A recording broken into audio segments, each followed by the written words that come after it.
इसमें कोई संदेह ही नहीं कि समाज और मानव सृष्टि बिना महिला के अस्तित्व में ही नहीं रह सकती। हम भारत को भी माता कहते हैं और छत्तीसगढ़ को भी महतारी के माध्यम से हमने पहचान दी है।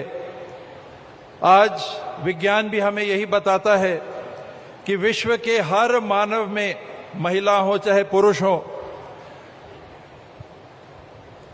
अगर आदम और हव्वा के समय से, एडम और ईव के समय से हम चलें, पहले मानव और पहले महिला के समय से चलें, तो हर वो मानव में अगर किसी का कण है तो वो पहली महिला का है, जो सृष्टि की बनाने वाली हमारी माता थी, हमारी बहन थी, और उस आधार पे ये मानव समाज टिका हुआ है। आज हमें इस समाज को आगे बढ़ाना है, तो हमारी ही देश की जो परिकल्पना अर्धनारीश्वर की रही है, जब तक हम महिलाओं को और पुरुषों को बराबरी का स्थान नहीं दे पाएंगे, वो समाज कभी पूरी तरह से विकसित नहीं हो सकता, वो समाज कभी आगे नहीं उस हद तक बढ़ सकता जितनी हमारी परिकल्पना है। और आज के सम्मेलन का जो सार है वो है ही महिला समृद्धि का। हमें अगर महिलाओं को बराबरी का स्थान देना है, तो जब तक हम आर्थिक रूप से उनको सशक्त करके बराबर नहीं बनाते, तो वो शब्द रहेंगे, वास्तविकता नहीं हो सकती।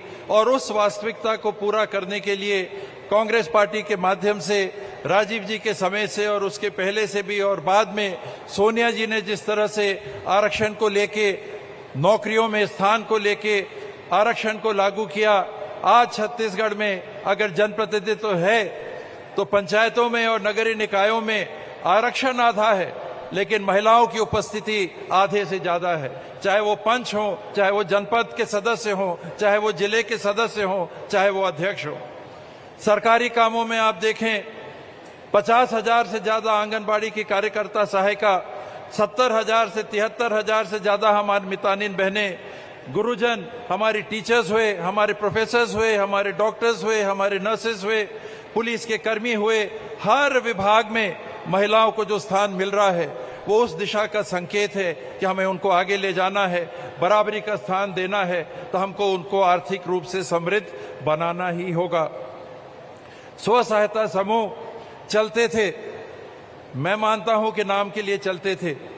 भूपेश बघेल जी की अगुवाई में कांग्रेस की सरकार ने जो एक क्रांतिकारी कदम उठाया है, लाखों महिलाएं, एक समूह में अगर 10 महिलाएं हैं, 2 लाख 3 लाख से ज्यादा स्व सहायता समूह होंगे, आप सोचिए कितनी उनकी संख्या हो गई।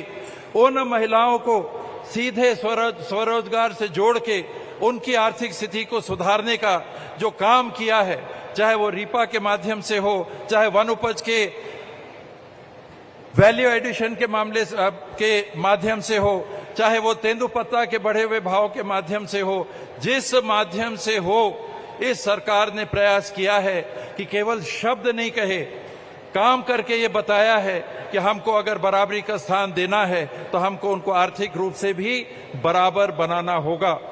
ये लक्ष्य, ये सरकार आने वाले समय में आप सबका आशीर्वाद मिला, आप सबका स्नेह मिला, आप सबका साथ मिला, तो इस क्रम को आगे बढ़ाएगी। और जो हमारी परिकल्पना है कि हर स्व सहायता समूह की हर बहन को कम से कम 6,000 रुपए महीने की आमदनी होनी चाहिए, और टारगेट कम से कम 10,000 रुपए महीने का है, वहां तक हमको अगर पहुंचना है तो कांग्रेस की सरकार को आप दोबारा मौका देंगे, तो मेरा विश्वास है कि आने वाले 5 सालों में इस लक्ष्य को भी प्राप्त करके प्रियंका जी की अगुवाई में इस लक्ष्य को हम पूरा करेंगे।